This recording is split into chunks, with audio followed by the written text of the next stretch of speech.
My entitled mom is constantly going through my room, as she rummages through my stuff when I'm not there all the time. And now, after finally having video evidence that she's been doing this, instead of admitting her wrongdoings towards me, she quite literally turned everybody against me, as this is now being spun in a way to make me seem like the bad guy, all because I set up a camera in my room to catch my mom in the act. And now it feels like the whole world's crashing in on me, and I seriously just don't know what to do. Welcome back to Am I the Jerk, the only show where you can see that, yeah, some people's parents really just don't respect you, and they really will invade your privacy. And the mom in this story does that and then some. So strap in for this first one, it is definitely interesting. Subscribe to Am I the Jerk if you haven't already, and hit the bell to turn on notifications, that way you can never miss a video. Let's get started. I'm a 19-year-old male, and my mom and I have had numerous fights the past few weeks, most of which are on the same topic, that being her going into my room and looking around without me knowing. Basically, every time I would leave the house for work or anything else, I would always leave my door fully closed. But when I came back, it would always be open. Also, I would be incredibly positive that certain things had been moved around or just straight up gone. So naturally, I would ask my mom if she had gone into my room, and she would always say no. Now, maybe the first couple of times I could just play it off and think to myself, okay, maybe I forgot to close my bedroom door or something like that. But once it started happening multiple times a week, I knew it literally wasn't the case. So yesterday, I went out and I bought one of those Bluetooth surveillance cameras. And at this point, I was positive she was going in my room behind my back and then lying about it later. And I will say, I just wanted proof, because I knew this would just continue happening otherwise. Well, this morning before I left for work, I made sure the camera was working, I closed my bedroom door completely, and then I headed out. Well, at around midday, I got a notification on my phone that the camera had detected some motion. So I pulled it up to view the recording, and wouldn't you know it, there was my mom going through my drawers, my closet, and my desk. She was even grabbing certain things and throwing them out onto the hallway. I then closed the video feed, absolutely seething, making sure I saved it first, and I planned to confront her first thing when I was done with my shift. When I got home, I immediately asked her if she had gone into my room. She said no, but I responded by pulling up the video and holding my phone in front of me so that she could see it. Now, instead of apologizing, she literally exploded on me. She screamed at me for installing a camera in her house without her permission, but I responded by demanding an explanation for her going into my room. She insisted that she had every right to as my mother, and she began questioning certain things in my room, to which I said, okay, well, it's none of your business. At this point, I was done. I stormed off and I went to my room. And within the hour, my phone started blowing up with messages from family, all siding with my mom, telling me I'm insane for putting a camera in my room. I kid you not, the entire family's on my mom's side except for my dad. And unfortunately, my dad can't stop this himself, as my parents split up years ago, and he really isn't allowed in my mom's house. But I swear, I'm doing nothing wrong here. Like, it's my only space in the house where I keep my things, I relax, and do my own stuff. So seriously, am I the jerk here, or am I just completely out of my mind? Because I really don't know what to do.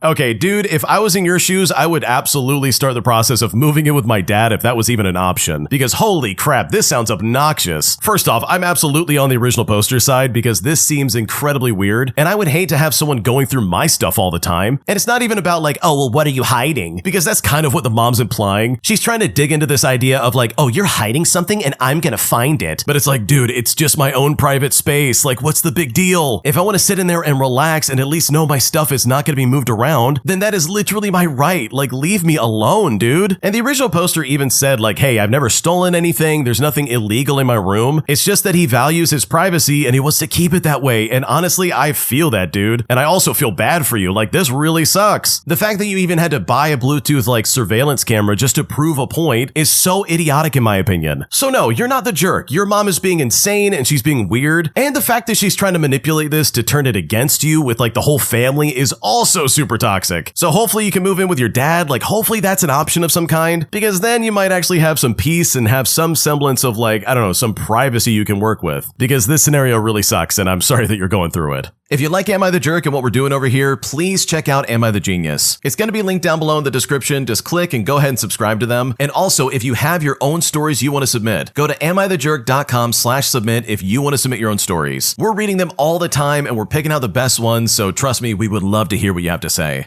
My mom is guilt-tripping me hard about moving out, and she is seriously making me feel terrible about leaving, as I'm basically the only reason that house is even staying together. And at this point, I just don't know what to do. Here's what's currently going on. To start things off, I'm a 21-year-old Hispanic female. I recently graduated from nursing school, and I've been working at a hospital about an hour away. I was originally going to move out so that I can live in the same city as my job. However, I started dating my current boyfriend, and he works north while I work more south. Anyways, we signed a lease a week ago that lands us at an ideal middle point between both jobs. And let me tell you something, I am beyond excited to move out. But here's the real issue that I'm having. My mom is crying, complaining, whining, and just really making a big deal about me moving out in the first place. She's telling me that I'm stupid and selfish, all because I'm renting and not getting a mortgage. But I keep telling her that I can no longer do an hour-long commute because it's honestly so tiring. So okay, I listened to her and I tried so hard to stay home because I know I'm holding the home together, but honestly, I need to do what's best for me. As the eldest of 5, I know I'm responsible for my sisters, the pets, my mom's health, and myself. I'm the only driver. I have health literacy, so I'm able to translate and sign documents. And I would be lying if I said I'm not tired. My mental health got so bad to the point that I had to go to the emergency room and had to start taking multiple medicines. No one knows about my attempts and how miserable I'm living. I have a small room to myself and I pay rent for it. I pay some bills and I try helping out to lift the burden off my mom. It's just that every time I come into my room, it's always so cluttered because of my hobbies. I can't even do said hobbies due to the limited space of the room, and I feel like a bird in a cage. I don't know what to do or how to stop the guilt from getting to me. But regardless, she keeps trying to stop me from moving out. 2 days ago, my car broke down after getting home after a 12-hour shift, and it literally wouldn't even start again because the starter was broken. It's in the shop right now, and hopefully it gets fixed before my next shift. Once I told my mom about my car breaking down, she hit me with the saying of like, "Oh, I told you to stay here and save for a car. Now you have no car and have to pay rent. You are so stupid." And my God, I was so annoyed, and I didn't need to feel like crap after being stressed about my car. I simply can't wait to move out, but I also feel like a jerk for leaving. I really don't know if they will be able to manage without me, and at this point, I don't know what to do.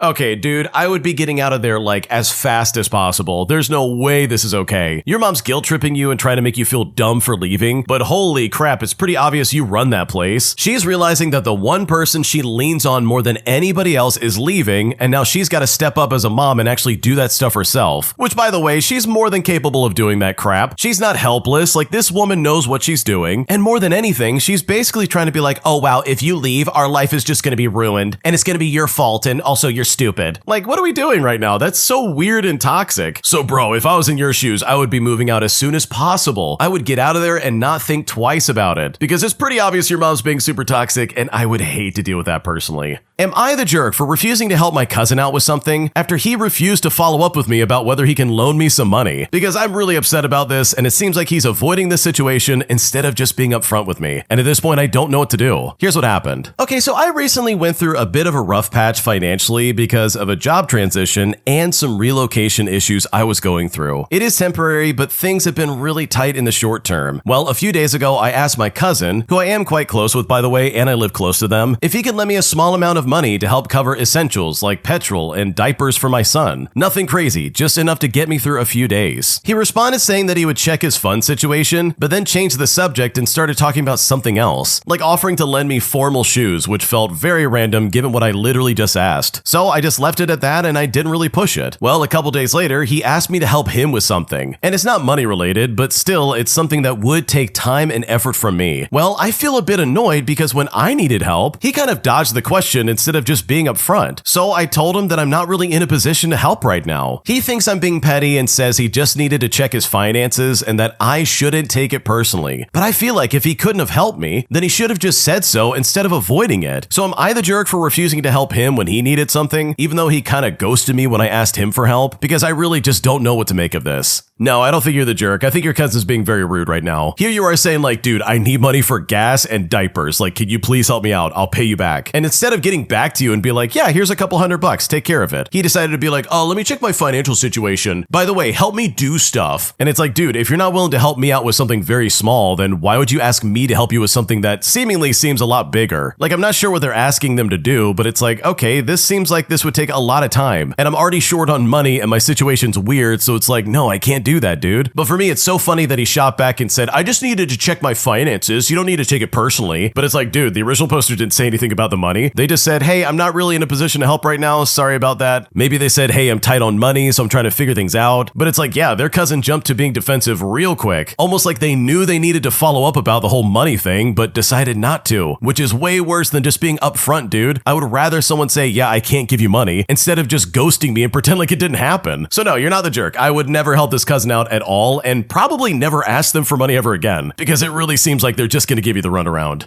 Am I overreacting for being pissed off at a visitor who's coming to my apartment complex, who is constantly stealing my spot every time I come home from work? Because after dealing with this for 3 months, I feel like I'm losing my mind, and I really just don't know what to do. Here's what's happening. Okay, so I live in the United Kingdom, and I live in an apartment block which contains 6 individual apartments. We have a residents-only car park to the rear of our block with 11 car parking spaces, 6 for each apartment and 5 for visitors. The 6 spaces for each apartment are not physically signposted in the car park, but they are assigned and marked in our individual leases, and the visitor spaces are signposted. We also have to pay for these spaces and their upkeep as part of our service and management fee. And trust me, this will be important later on. Now, the company that manages the block monitors parking via an external video surveillance camera and threatens to fine for any vehicle that is not registered to a resident that doesn't utilize the visitor spaces. I also have a camera fixed inside my apartment that focuses on my designated parking space, which followed an accident that occurred when I first moved in 4 years ago. Now, all 6 apartments are occupied, 2 young families, and the other 4 are either professional couples or singles. Now, my neighbor has been having a regular visitor, and for context, her husband works afternoons from like 2 o'clock until 10 o'clock p.m., and this visitor is always parked in my designated space when I get home from work, anywhere between like 5 and 6:30. A different neighbor has told me that he, the visitor, arrives anywhere between like 2:30 and 3 o'clock, and he remains until 8 o'clock and sometimes 9 o'clock. And this has happened near enough every day for the last like 3 months. I have passed the visitor in the car park on 2 separate occasions in this time, and I politely mentioned that he's parked in a designated space and should instead utilize the signposted visitor spaces. Now, he's always been very polite and apologetic and mentioned that he was just dropping something off, but got sucked into conversation and stayed longer than planned. And trust me, if this had only happened like a handful of times, sure, I can understand that. But as I said, this is almost every day for over a 3-month period now. I've spoken to my neighbor away from her husband about her visitor and asked if she can speak with him about this, and she assured me that she would, but I haven't been able to follow up about this with her at all. It's bothering me that I'm paying for a spot that I can't even park in. So honestly, am I overreacting for like getting upset about this parking space? Because I'm now having to break like a 4-year habit of parking there. Or do I just speak directly with my neighbor again about this? What should I do? Okay, dude, I would lose my mind if someone parked in my spot. I don't care who it is. You get like one freebie in my opinion. You get one chance to move your car. If I tell you once, congratulations, that's all you're getting. Because I'm either going to tow it if I have the ability to do so, or I'm absolutely going to document it and complain to whoever's in charge. Because someone's got to be in charge of this apartment complex, right? Like whether there's some kind of like front office or the company that like monitors things through cameras. Like, bro, you've got to go to somebody about this at this point, right? Like, I don't think I'm crazy in thinking that. Like, holy crap, this is so annoying. You dealt with this for 3 months and didn't say anything? Dude, I would deal with that for like a day and then I'd immediately go and be like, oh, I'm absolutely tattling. We're going to the principal. We're all about to have some problems with each other. Because screw that, dude. If I'm paying for that spot, I deserve to use it. You're not going to take that from me just because you're visiting someone. No, screw that. Park in the visitor spot, dude. It's not that hard. So no, you're not the jerk. You're not overreacting. And in my opinion, you're definitely not doing enough because you could be way more vicious if you want to. And I think it's about time that you started doing that. Am I the jerk or out of line in any way to be expecting my girlfriend to do half the chores of the house we're living in? Because right now it really seems like she doesn't want to do anything, even though it seems like I'm doing a lot more heavy lifting in this department than she is. Here's what's currently happening. Okay, so I've been having arguments with my girlfriend regarding chores for a while, and it just doesn't seem to make any sense. When we started dating, she mentioned how she doesn't want to be a mom to me and wants me to handle myself regarding domestic duties, and I was completely fine with that. I was living on my own when we met and did everything by myself. I literally managed my own life and I had no problem at all. We moved in together and we clashed a fair bit, and we decided it would be best to just assign certain chores and stick with that. When it comes to my girlfriend, she hates being in the kitchen and doesn't want to cook, and she also doesn't like doing the dishes because of her nails. And I thought that was a pretty lame excuse, but whatever. So I just agreed to do everything in the kitchen. That means all the cooking, the dishes, cleaning pans, wiping down the stove and the countertop, etc. Personally, I thought that was a phenomenal deal for her, even if she did everything else. She said, okay, you can handle that, and we'll separate everything else in half. We'll split the laundry laundry, we'll split the cleaning of the bathrooms and the toilets, we'll take turns doing grocery shopping, etc. Now, if everything was shared, I would be fine with that, but she wants me to handle the kitchen entirely and split everything else. Her argument is to say, well, you know how much I hate these chores, but I'm willing to split it with you, and that shows how much I want to be a team as I'm not flat out refusing and being difficult. But that literally just doesn't make any sense to me. First of all, if I'm handling the kitchen for the both of us, which is daily by the way, I think it's more than fair for you alone to handle the laundry weekly, or even for example cleaning the bathrooms and the toilets weekly. When I asked her to do my laundry or to iron my clothing or anything like that, she would say, I'm not your maid or your mom, and it's like, what are we talking about? Am I not already being your private chef? Am I not being your private dishwasher? I'm not throwing that in your face because I'm willing to do it for the both of us. Also, frankly speaking, I don't really care if you hate chores. It's part of being an adult. They need to be done, and that's not a good excuse to pin more on your partner just because they're able to deal with it better. It's just so frustrating. I honestly thought this would be a situation where it's like, okay, I do this for the both of us, and then you do this for the both of us, etc., which would be easy, but it's not. And I don't even think I'm being unreasonable at all. In fact, if anything, I think I'm being more than fair. So seriously, am I the jerk in this situation? Because I don't know what to do about this. No, your girlfriend's being weird, dude. It seems like there's a double standard here that she doesn't want to admit to, where she's like, okay, I don't want to touch the kitchen, but also I'm not going to be your mom. So you need to do that stuff yourself, but also I'm not going to help you out with anything. It just seems so meticulously jaded in her favor, and that is just obnoxious if you ask me. So sure, she's saying oh, I don't want to be your mom, but it really sounds like she wants you to be her dad.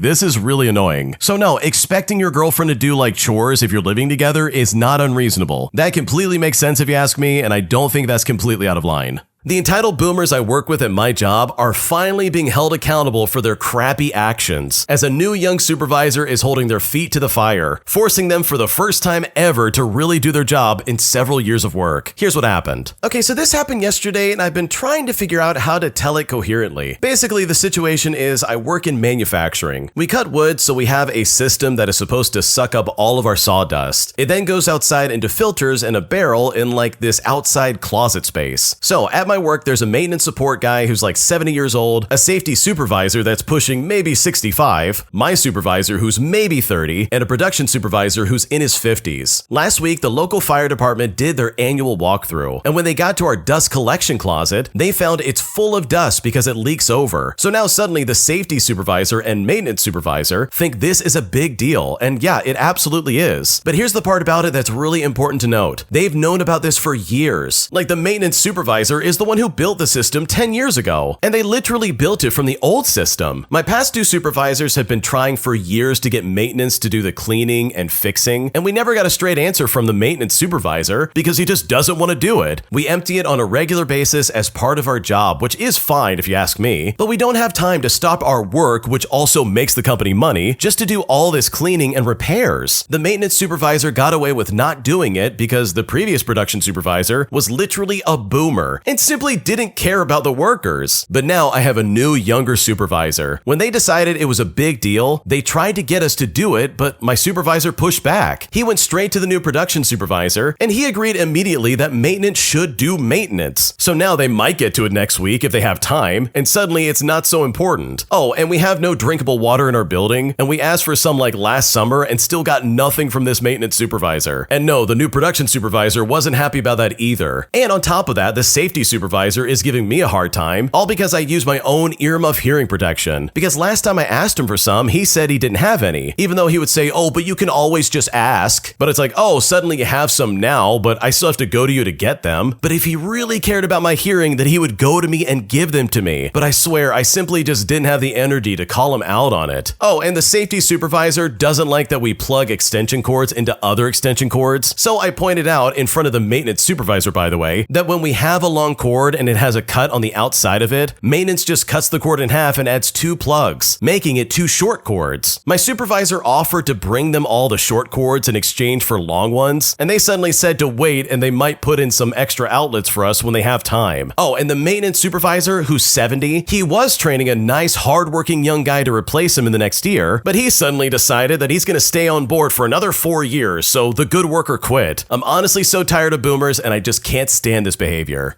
Oh man, that sounds exhausting. Literally every single person in this story who's either not doing their job or giving like a backhanded comment or giving you the runaround, we're all in the boomer age, and I'm not trying to stereotype, but holy crap, it might be time to retire or let other people take over, because this is ineffective, dude, and it's dangerous. You mean to tell me there's an entire closet full of sawdust? Like, that's a fire waiting to happen. That's just one big bundle of, oh my gosh, Smokey the Bear, where are you? Please help put this out. So yeah, the boomers of this story are obnoxious, and I would hate to work with them. So I really don't blame the original poster at all for the way that they feel. My entitled friend orders the most expensive food on the menu at a diner we were eating at, as he assumed and demanded that I pick up his bill, all because I make a lot more money than he does. But after telling him that I'm not going to do that, and that I have no obligation to pick up his bill all because of my financial situation, there's now this weird tension in my friend group, and it's leaving me wondering if I made a mistake by not picking up his bill. Here's what happened. I'm a 21-year-old male, and recently I went out to dinner with a group of friends. We went to a pretty nice restaurant, and before we ordered, everyone seemed to be on the same page about paying for their own meals. There was no talk of splitting the bill evenly or anyone covering for someone else. One of my friends, who we will call Jake, who's 22 years old, ended up ordering way more than everyone else. He got multiple appetizers, a steak, a couple of cocktails, and even dessert. Meanwhile, I didn't get anything crazy, just a burger, some fries, and a drink. When the bill came, Jake casually said, "Oh, you've got this right." And I was really confused, and I asked what he meant, but he just laughed at me and said, "You make more money than me, and you've always talked about investments and stuff. I figured you wouldn't mind covering me this time." And for context, I do well financially, but I never act like a walking ATM. I then told him that just because I have money doesn't mean that I'm paying for everyone's meals, especially when he ordered the most expensive stuff at the table. When I said this, he then got all defensive and actually said that he would not have ordered as much as he did if he knew that he had to pay for it himself. But I just shrugged and I told him that sounded like a him problem and not a me problem. Well, he ended up scrambling to pay his part, but he was clearly pissed off. After dinner, some of our mutual friends told me that I could have just covered it just to avoid the awkwardness and that it wasn't that big of a deal since I had the money. But you know what? To me, it was a big deal. I don't want people assuming that I'll pay just because I'm in a better financial position. Now, there's this weird tension in the group, and Jake is now acting incredibly cold towards me. So honestly, am I the jerk for refusing to pick up his bill, especially when he assumed that I would? Because right now, I'm incredibly confused. Oh man, this is crazy because there is no way you're the jerk here. This guy seriously assumed, "Oh, you're rich, you can handle this, right?" And it's like, no dude, that's not how this works. You can't just go up to someone and be like, "Oh, it's totally fine, you're gonna take care of it. You have all this money and we're friends, so you'll just pay for it." It's like, dude, what are you talking about? That is absolutely entitled and so toxic. Not to mention that he literally ordered the most expensive stuff on the menu. Like, he was clearly trying to take advantage of the original poster and just literally assume like, oh yeah, he's gonna take care of it, all without clearing it with him beforehand and being like, "Hey, could you pick up the tab?" or something like that. Like, this is such a weird way to approach anything in life. So no, to the original poster, you are definitely not the jerk. This guy is out of his mind for treating you this way, and honestly, if I was in your shoes, I would do the exact same thing and shut this guy down every single time. If you like Am I the Jerk, you're probably going to love Am I the Genius. Check it out, link down below in the description. Also, go to amithejerk.com/submit if you would like to submit your own stories. Am I the jerk for refusing to pay for my former roommate's coat after I sent it away to be donated to a women's center? Because right now, my former roommate is super pissed off at me, and at this point, I don't know what to do. I'm a 22-year-old female, and I have a friend who's 20 years old, and for the sake of the story, we'll call her Belle. We had been on the rocks with our friendship for a while, and neither of us bothered to see each other much since she stayed with me after being kicked out of her flat. Well, a couple of days ago, we had a huge argument about the way that I spoke to her. I tried to explain and defend myself, but as always, she victimized herself. Started to say that I never bother with her and she's the only one who ever makes effort. I said I only check in every once in a while since her boyfriend doesn't like her at my house anymore due to him liking being around my brother. And for reference, she had a thing with my brother out of spite when we had an argument. Well, she then got really upset and angry. She was calling me names and saying I was useless, and then she blocked me before I could even reply. Fast forward to today, and she texted me again. She said to me, "I left my coat at your place and I'd like it back." Now, by this point, I gutted my entire bedroom, and me and Belle have very different sizes in weight. So I thought the coat she's referring to to was one of my old coats, considering it was in the back of my wardrobe, and it had been there for over half a year. So I chucked them into a charity bag with lots of other clothing to take them to a women's aid center. Well, I told her that her coat was gone and that I had donated it. And when I said that, she got really mad and started to demand that I pay her back for the coat. Now, I refused to do so, as in my head, leaving something you apparently care about so much at someone else's house for nearly 7 months, despite being told to pick it up, doesn't really translate to someone who cares about their belongings. So at that point, I can honestly assume that no, you no longer want that coat. And also, I had forgotten it was hers, and I told her that it was her own fault for not listening and picking up her stuff. Well, she's now incredibly mad at me. So it begs the question, am I the jerk for throwing that coat out? Because right now, I'm honestly not sure what to do. No, I don't think you're the jerk at all. The way she's acting is really weird, and in my opinion, I don't think you have any obligation to her at all. First of all, anyone who's gonna call me ugly names and swear at me and say that I'm useless and then block me before I can have some kind of response, like, no, I'm sorry, any sense of maturity is gonna be thrown out the window. And that coat, in my opinion, is just karma working its magic. Seriously, you don't talk to people like that. You don't treat them like garbage and then expect anything out of them. So no, you're not the jerk for donating that, because it's not your fault that she left it in your closet. And if she had just treated you a little bit better, then all of this could have been sorted out in a reasonable manner. Am I the jerk for not allowing my kids in their grandparents' house after I found out how much of a mess that place was? Because right now I'm incredibly disgusted and I honestly don't know what to do. Here's what happened. Okay, so I have 2 daughters with my husband. Over the summer, my husband's uncle unexpectedly passed away at 56 years old. Upon his death, it was discovered that he and his 9-year-old son were living in absolute filth. I'm talking the stuff you would see on the TV show Hoarders. If authorities have been called and seen a child living in that house, there is no doubt in my mind that he would have been charged with so many crimes. The 9-year-old now lives with his mother out of state. We had gone several years of not knowing that they were living in these conditions, and this promptly started a discussion between my husband and I about how when our kids are school-aged, we need to speak up right away if we have a feeling that this could be going on with any of their friends or classmates. Well, flash forward to a few weeks ago, and I caught a glimpse of the inside of my in-laws' house. I always knew that my mother-in-law is a saver, to put it nicely, and I had seen her house before and it was always incredibly messy. But this was before she had grandkids. My mother-in-law has been watching my kids part-time since my oldest was born, mostly at our house. However, the last 6 months of my pregnancy with our second, I would bring the oldest to her and be kept out of the loop about what they were doing or where they were going. When I saw the inside of her house, I was absolutely appalled that she would allow my 2 very young children in that environment. They were not there at the time I saw the house, but they were there just a few days before. Well, I bit my lip and I did my best to hide my face while I was there. But immediately I called my husband on the way home and I told him that neither one of our children were allowed back in that house ever again. And I am admittedly still shaken up with everything that had gone on with his uncle's house. But looking at the condition of my in-laws' house, I will not allow my children to be exposed to that. There are paths around the house. You cannot see any part of the kitchen table or counters. There's no access to the couch, etc. Now, my husband was very understanding and supportive, but my mother-in-law is pouting and saying that it's unfair that I won't let my girls go to grandma's house. Now, I know that going to grandma's house is a special thing for both the grandparents and the grandkids. So am I in the wrong for taking this experience away from them? Because right now, I really don't know what to do. No, you're not the jerk. This is so gross. Because here's the thing. If they're really gonna watch your kids, then they need to have an environment that's safe for them to be around. So if they have like trash and it's super gross and unclean, then guess what? That's not a safe environment for a 2-year-old. And I find this so funny that the mother-in-law is trying to be like, wow, you're not letting me have my girls over at grandma's house. But she's literally skipping over the pile of trash to say that statement in and of itself. Because the second we ask, okay, well, why is that the case? You could just look around and be like, oh, that's why, because your house is a pigsty. So no, you're not the jerk here. This is so weird. The fact that she would be upset about this is crazy. And in my opinion, if she wants those kids to come over ever again, then she either needs to clean up her act or else that is literally never going to happen. Am I the jerk for not inviting my friend to a party after he consistently overstays and breaks all social contracts that you could think of? Because right now, after he found out that he wasn't at a party I was hosting, he lost his mind at me, and now he is incredibly pissed off. Here's what happened. Okay, so recently I had some friends over for a party at my house, and most notably, I did invite my friend who we will call John. I didn't lie to him or say that we weren't doing it, or even try to rub it in his face. I just had some friends over and he didn't get the invite. I felt bad, but at the same time, he always stays too late, makes things really uncomfortable for me, and is just a difficult guest to have in my house. Well, I hosted a Super Bowl party and he stayed roughly 2 hours later than everyone else, even though know, I straight up told him, listen, party's over, dude. He vapes, says horrible swear words, you know, the kinds that have some really awful connotation to them, and he makes jokes about some of my mental health issues. Now, I love him a lot and he's one of my oldest friends, but it's at the point where when he comes to my house, I have anxiety the whole day leading up to it. Anyways, he called me during my party and asked me what I was up to and if I wanted to catch a movie. I said I actually had a couple of people over, so I couldn't tonight, and then he asked me who was there. So I told him, and then he asked me why he wasn't invited and if he could come too. Well, I said something along the lines of, well, not tonight, man. He then just kind of lost his mind at me and sent me a bunch of angry text messages the next day, which in my opinion is a huge overreaction because I tried to be as nice as I could about things. So seriously, would I be the jerk if I just stopped inviting him to stuff? Because right now I honestly am not sure what to do. No, you don't owe this guy anything. First of all, you're not the jerk for not inviting him because in my opinion, you have every right to preserve your peace. This guy's going around making awful jokes, swearing up a storm and saying these terrible things about you, while also staying way too long while everyone else is already going. It's like, seriously, dude, you're like striking out here. You're not a good guest and you honestly are not that good of a friend. And the best evidence of that is him being told no. And unfortunately, that is kind of a good way to see if someone is actually your friend or not. You tell them some bad news or you tell them they can't do something, and then you see how they're gonna react to you. And the way this guy's reacting is completely over the top, like this is so weird. So no, you don't owe this guy anything, and if he's making you that uncomfortable, then I think there's no problem with you saying sorry, but you're not invited. Because I really think that this guy is not a good friend in the slightest. Am I the jerk for stopping my brother from proposing to his girlfriend at my wedding? Because right now I've upset the entire family and I honestly don't know what to do. Here's what happened. Okay, so last weekend I had my wedding, which is a day I had been looking forward to for a long time. We had planned everything carefully and the day was unfolding just as I had hoped. My wife looked radiant, our guests were enjoying themselves, and everything felt perfect. Then, during the speeches, my brother unexpectedly stood up and announced that he was going to propose right then and there. I was completely surprised. I told him in no uncertain terms that the day was meant to celebrate me and my wife and that his proposal attempt was not appropriate for the moment. He argued that this was his only chance, claiming he had been waiting for the perfect moment for a long time. While I understand that he was excited and perhaps had been struggling to find the right time, I felt that my wedding was not the right place for him to have his moment. A wedding is very personal, and I had planned the day to be just about me and my wife. Well, later, some family members suggested that I had ruined his opportunity, and even my mother hinted that I should have just let him go through with it. And this has left me feeling conflicted. I do sympathize with my brother's feelings, but I also believe that certain days should remain focused on their intended celebration. After the reception, my wife and I discussed the situation. We both felt that while family matters can be complicated, I needed to protect the sanctity of my wedding day. It's hard to see someone you care about get hurt, but at the same time, I must stand by my decision to keep the day as I planned it. So honestly, am I the jerk for shutting him down and insisting that my wedding remain a celebration solely between my wife and I, even though it upsets him and some of our family members? What should I do? Oh man, this pisses me off so bad, like seriously. If you've watched this channel for a while, then you know that these kind of situations make me want to like rip my hair out. When are people gonna learn that someone else's wedding is not your chance to propose to whoever you want to get married to? Like, this is not your time in the spotlight. Are you kidding me right now? You have no right to stop the reception and propose to your boyfriend or girlfriend, and as a result, completely overshadow the bride and groom who are currently getting married. Like, this really is insane if you think about it. So you know what? Even though everybody's upset with you guys, I think you did the right thing by shutting this down, because this day was supposed to be about you and not your brother in the slightest. Am I the jerk for not going to my sister's university graduation after she literally took over my A-level celebration party and made it all about her? Because right now my parents are still pissed off at me, and at this point I don't know what to do. Here's what happened. I'm an 18-year-old female and I passed my A-levels with really good grades, and my parents threw me a small party to celebrate. Now this wasn't anything huge. I only had some close family and a few friends in attendance. I was really happy because I worked my butt off and it felt like a big moment for me. Well, enter my sister, a 22-year-old female. She was set to graduate from university a few months later, and during my party, she completely took it over. She kept bringing up her degree, talking about her future plans, and even joked that my A-levels were cute compared to what she had to go through. At one point, some of my family members literally started toasting her instead of me, and she just soaked up all the attention. I barely got to enjoy my own celebration because it turned into a preview of her graduation. Now, this isn't the first time she's done something like this. Anytime I accomplish something, she finds a way to make it about herself. When I got into my first choice university, she went on about how her application process was so much harder. When I won an academic award, SteelCityBird. She made a speech about how she inspired me. It's frustrating because it feels like I can never just have my own moment. So when her graduation came around in August, I decided not to go. I felt like if she couldn't even let me enjoy my small achievement, why should I be expected to show up to hers? Well, my parents were furious and said I was being selfish and petty. And she was upset too, but honestly, I just didn't feel like celebrating someone who constantly downplays my own achievements. Now, months later, my parents still bring it up, saying I ruined a big moment for her. My sister has mostly let it go, but my parents keep trying to guilt trip me about it. Now, at the time, I feel like I was justified, but now I'm wondering if I was being too harsh. What should I do? Okay, in my opinion, I don't think you were being too harsh because it's obvious your parents are playing favorites. Anyone in their right mind who's having a celebration for one kid would not then encourage a toast for the other. Or better yet, would be like, okay, that's cool, older sister, but we're talking about your younger sister today. And in my opinion, they're only upset that you didn't show up to this other sister's graduation because they obviously see her as the favorite of the family. And it's like, I'm sorry, but that's not okay. Because as far as I'm concerned, it really seems like they encourage this kind of behavior from your older sister, where she can basically get away with saying anything she wants as long as she still has like a good reputation in the family. So no, you're not the jerk here because I know if I was in your shoes, I would have done the exact same thing. Would I be the jerk if I didn't pay my dad back $300 after he spent the tens of thousands of dollars saved for me and my college fund on another woman and another family? Because right now I'm still pissed off and I seriously don't know what to do. Here's what happened. Okay, for a bit of context, my dad cheated on my mom, had another family, and spent the college fund my mom had been saving for me since birth on the other woman. In fact, that's actually how my mom figured out he was cheating when I was around 15 years old. He was diagnosed as a narcissist and never talked about it with me and never directly apologized. We sort of act like it just never happened, and he's not emotionally open. But also, he wants to be close with me, but I have a wall up. Anyways, last year when I was unemployed, he loaned me $300. Then the other day, he called me saying that his wife told him it was actually $800. I then sent him the receipt showing that it was $300. But honestly, I'm just sitting here like, well, it's $300. You're my dad, and you technically owe me tens of thousands of dollars. So with all that in mind, would I be the jerk if I just didn't pay him back? He says that a year is too long and that I need to learn about responsibility. What should I do? Wow, your dad's a piece of garbage. First of all, I don't think that's anybody you should ever get money from, because clearly he doesn't care about you in the slightest. I mean, just look at the way he's acting. He literally tried to be like, oh, it's $800, not $300. And it's like, dude, I've got a receipt. Are you kidding me right now? Not to mention the fact that this is coming from the other woman, you know, the one that got all the money that was supposed to go to you for college. Like, this guy really sucks, and I'm so sorry you're dealing with him. So in my opinion, I don't think you would be the jerk if you didn't pay him back. This guy neglected you and did not care about your future in the slightest. And that $300 is not even a drop in the bucket, especially compared to what this guy has literally put you and your family through. My stepfather sold off my dead grandmother's jade pendant necklace that I bought for her quite literally 24 hours after she passed away. So I decided to get some revenge in a way that he will truly never forget. Here's what happened. Okay, so I'm a 23-year-old female, and I lost my grandma due to COVID complications in January of 2022. I had bought my grandma a jade necklace pendant and bought myself a rose quartz pendant. Her necklace cost about $200, and this was because it was wrapped in real gold and it was a huge piece of jade. Now, it's important to know that my mother's husband, namely my stepdad, treated my grandmother and I horribly. He mistreated me for years and treated my grandma like his personal servant. My grandma raised all of my siblings and myself, and my youngest half-brother on my mom's side is my stepdad's son. Well, not even 24 hours after her death, my narcissistic mother told me that she would go through her room at the end of the week. And mind you, this is not even 24 hours later. So her room was cleaned, and I noticed a fat wad of cash in my stepfather's hand. Well, I asked my stepfather if I could have my grandma's jade pendant back, as it was very important to me because it was hers and she wore it all the time. But my stepdad just told me that he just sold it because apparently everything in her room was now his. And when I heard this, I was infuriated. I never felt that kind of rage before. So the following day, I plotted my revenge. While my mother and stepfather were gone, I got busy. For some context, my mother and her husband depended on me a lot while living with them. So I took his brand new laptop, you know, the one that he bought selling my dead grandma's jade pendant, and filled up the bathtub with water. I dropped it in the water and I left it there for a good 10 minutes. I then took his laptop charger and cut small holes that he couldn't see inside of it. I also made sure to dry the laptop off really well and put everything back where it belonged. But you know what? I went even further. I took everything I bought in that kitchen and I donated it to the people who really needed it. From the air fryer to the microwave to the plates, the bowls, and the cups, even the pantry cabinet that I bought, guess what? It all got donated. But then I took it up a notch. I took all the toiletries I bought with my money out of the bathroom, and I locked them all in a lockbox. So sure, if you're gonna sell my dead grandma's pendant, then guess what? No laptop for you. In fact, no more of anything that I bought. And the icing on the cake is that I had proof of purchase of my dead grandmother's pendant. So I decided to make his workplace aware that he is a thief. And while I did move out in May of 2022, I've been no contact with the both of them for a very long time. And honestly, I don't see that changing anytime soon. Wow, your stepfather's a monster. Not to mention your mom, who's also right up there in that monster category. You mean to tell me that your grandmother passed away, what, 24 hours ago? And then suddenly your stepdad is rifling through her stuff as if he has any ownership over any of that? Like, are you being for real right now? That is so crazy to me. Because obviously that jade necklace meant so much to you. It was a connection to a grandmother who clearly raised you and your siblings. Not your mom, not your stepdad, your grandmother. She's the one that stepped up. And this is all in spite of your stepfather treating her and you like garbage. So for him to go through all of her stuff and be like, oh, this is all mine now. By the way, I sold it. See you later. Like at that point, I don't blame you for the actions that you took. Because I know if I was in that situation, I'm just not sure if I would be as rational and responsible as one might expect. I'm pretty sure I would do something similar to the original poster and be like, no, I don't feel bad about this and you deserve it. Especially with the laptop. Like that guy is heartless. He literally sold it off and spent all that money on a laptop. Like the first thought in my head anytime someone passes away is finding those family heirlooms that help you remind them of that person who's gone. But this guy just wants to make a quick buck and says, oh yeah, this is mine. I'm gonna spend this however I want. So truly good for you for getting back at those people and for choosing to go no contact. Because from the sounds of it, these are not the relatives that you would ever want to keep in contact with. My two entitled friends demand that anytime we go on vacation with anybody else, we are required to invite them as well, or else they would freak out and call us bad friends. And now after I ignored this stupid rule that they imposed, they're now incredibly pissed off at me, saying that I'm an awful friend for excluding them on purpose. And right now I honestly feel so lost and I just don't know what to do. Here's what happened. So I'm a 22-year-old female and I have a big friend group of around 10 people. We usually get along fine and get together a few times per month. A few years ago, we tried to set up a vacation with all of us, but it didn't work out because no one could find the exact time to go. So we went with 7 people, leaving the other 3 behind. And the other 3 were fine with it and wished us to have fun. Now this vacation was kind of weird because of 2 people specifically. Let's call them Danielle and her boyfriend Marcus. They micromanaged a lot, told us what to do and where to go at all times, which might be because it was Marcus's vacation home and he knew the location well, but even still, it was super annoying. They got mad at me when I didn't like their chicken and called me stupid when I had to leave 2 days earlier than the rest of us because I got an unexpected internship which I really needed for school. Overall, the vacation was moderately fun, but not something that I wanted to repeat. Now, Marcus and Danielle are very controlling in general. At one point, they even checked our locations, saw that we were hanging out with a few people, called us and asked us why we didn't invite them. Then, last year, I came up with the idea of going on vacation with a few people, and I asked in the group chat and I said I could only bring 4 people, and the first 4 who responded went with me. Well, Danielle and Marcus were not part of this vacation and got extremely upset, calling us names and saying we weren't real friends and all this other garbage. Now, we offered to have them come along if they booked an Airbnb nearby, but they only agreed if we split the bill with them. We tried to accommodate and communicated every detail, but the booking got postponed so much that it cost us a lot extra. We're talking almost $200 each. We couldn't find a solution and decided to go without them. Well, they got very mad and said that we cannot go on vacation without including everybody. The other 3 people from the first vacation were also not going, and they were completely okay with it. It was just Danielle and Marcus who were upset. They think that because they invited us the last time, they should join now. They even imposed a rule that if a vacation includes 3 or more people, we have to invite everybody. Well, fast forward to last summer, and I found that rule stupid. And I asked my 4 best friends in this group if they wanted to go with me on vacation. And when they said yes, we started planning. My grandma surprised us for my 21st birthday by purchasing rooms in a beautiful hotel for each of us. So it was quickly decided that we would go. We knew we had to tell Danielle and Marcus somehow, because just going without telling them would make them very upset. Well, we postponed it, and 2 months went by without telling them, making it really awkward. I then finally told them kindly what the plan was, and that it wasn't intended to be rude. Well, this completely backfired. They became extremely upset. When I first told Danielle, she seemed okay with it, but then I received a text from her saying that they were actually extremely mad at me. They were upset that my friends and I didn't communicate and just booked the vacation without them. Now, we somewhat understood, but we just didn't want to go through the whole thing again like last last year. And now, a few months later, they have completely cut us off. They told us that we were the worst friends ever, and that we shouldn't treat people this way, and that we needed to behave differently. So right now, I'm really curious to what others think, because maybe I really was a bad friend and I just need some perspective. What should I do? Oh man, these friends sound obnoxious. Seriously, this is taking fear of missing out to a different level. They're basically saying, you can't go on vacation without us. Don't you ever do that again. And it's like, dude, I could do whatever I want. And that really applies to your situation too. If you want to go on vacation without these people, guess what? You can do that. You are well within your right to do whatever you want with your friends, and you do not need to check in with Danielle or Marcus about anything. Like, their behavior is so weird, as if they've got to say over everything that happens in the group itself. Because for me personally, I've got a big friend group, and I do stuff with different people from that group all the time. It's not like you're excluding people, but instead you're just literally going and having fun with a set of people who are available. You still love everybody and you still go on vacations when you can, but it sounds like Danielle and Marcus are the only idiots in the group who are like, no, you've got to invite us too. So yeah, Danielle and Marcus sound incredibly weird, and in my opinion, these are not good friends in the first place. If you like Am I the Jerk, you're probably going to love Am I the Genius. Check it out, link down below in the description. Also, go to AmITheJerk.com/submit if you would like to submit your own stories. An entitled couple come into our restaurant literally 5 minutes before closing, and now they're demanding that we cook them some food, even though we are literally about to close and our line cooks have all gone home. But thankfully, this is just the moment that our bartender was waiting for, as they finally, for the first time in a while, got to kick them out right there on the spot. Here's what happened. Okay, so this is from the time I spent working in a kitchen. It was a restaurant right next to a music venue, and we got busy on concert weekends, but during the off-season, it could get quiet with just a few regulars. We had music nights, and the bar was usually serving drinks until close, so we would be open all year long. During a quiet late fall day after doing cleaning and checking dates, we had some apples that needed to be used for something before they went bad, so I used the opportunity to work on my pie recipe. Now, we usually don't do pie, so it was a change of pace, and it kept me busy so I would not be forced to scrub some unused corner of the restaurant. The pie was great, and the head chef said it was the best one he had ever tasted. He even took one home to eat. The kitchen closes and we clean everything and break down our stations. We put dates on our stuff and then we throw it in the walk-in. I then get to the point where I could wait out the last 10 minutes at the bar. It is about 5 minutes till closing, and I'm waiting for my ride home. Well, in walks the entitled customers of this story. 2 people for drinks at 10:55 p.m. isn't unusual, but we end up telling them that we are closing soon. They then say to us, we want food. And at this point, I stand up. I say to them, I'm sorry, the kitchen is closed, and the line cooks have all gone home. We can't serve you any food. This guy in a leather jacket then sneers at me and says, I thought this was a restaurant. So I look at him and I say, well, we have some apple pie that I made myself. I can serve that to you no charge for some dessert if you really want it. And by the way, I was using my best customer service to try and get the bartender a good tip. Well, the woman in furs replied indignantly, we want real food right now. Well, my bartender friend says unceremoniously, well, then you should probably come in before 10 o'clock. The bar is now closed, so please get out. And my friend said this as they start turning off the lights. I then walk to the kitchen, taking the bartender's cue, and start turning lights off as well. Now, I was in the walk-in when I heard the guy follow me into the now dark kitchen and say, seriously? The bartender then chimes in and says, no, that's not the door out, and I can't have you in the kitchen. Please leave the way you came in. The bartender then starts printing the end-of-night credit card reports. Now, to someone unfamiliar with the kitchen, it must have looked like I walked through the door and then vanished. Well, the couple stomped out of the bar, and I poked my head out of the fridge to turn off the parking lot lights, letting them go to their cars in complete darkness. Later, when the bartender drove me home, they told me that the couple has only been there maybe a few times, and every time they've never tipped, and they've argued the bill with the owner on more than one occasion. She had always wanted to kick them out, but when they refused free dessert to try and get food an hour after the kitchen had closed, and were so rude about it, she finally had her opportunity. The two of them never came back while I was working there, and the bartender and I ate the pie at her house and had a good laugh about it. Wow, imagine coming in 5 minutes before closing, and not only demanding food from the kitchen, but also following someone like an idiot back to the kitchen and being like,